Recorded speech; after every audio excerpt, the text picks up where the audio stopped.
Hi friends, Jae Sinnett here in my office at WHRO. Since it's April and Jazz Appreciation Month, I was asked to pick out a couple of my favorite jazz recordings. Out of hundreds, to pick out 3 or 4 is pretty difficult. But I picked out a few. Well, this is one. The blues-drenched, hard-hitting saxophonist, the great George Adams, put out an interesting record called Sound Suggestions on ECM Records. Conceptually, if you're familiar with George Adams' sound and the ECM sound, there's kind of an interesting contrast there. But they made it work. And the drumming on this record, since I'm a drummer, from one of my drumming heroes, Jae Sinnett, the drumming is astonishing. Another one of my favorites, Chick Corea. Of course, Chick has about 15 of my favorites, but this one in particular, The Leprechaun.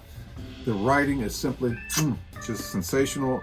Steve Gadd's drumming, specifically with Chick Corea during the mid to late 70s period, is landscape changing, just groundbreaking drumming.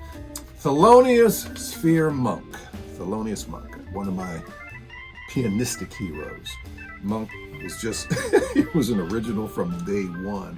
My personal favorite drummer on this particular record, Frankie Dunlop. My personal favorite drummer playing with Monk, that is. He just paralleled Monk's quirkiness, the rhythmic quirkiness of Monk perfectly, and they swung like crazy. And this is one fantastic record here, Thelonious Monk in Italy.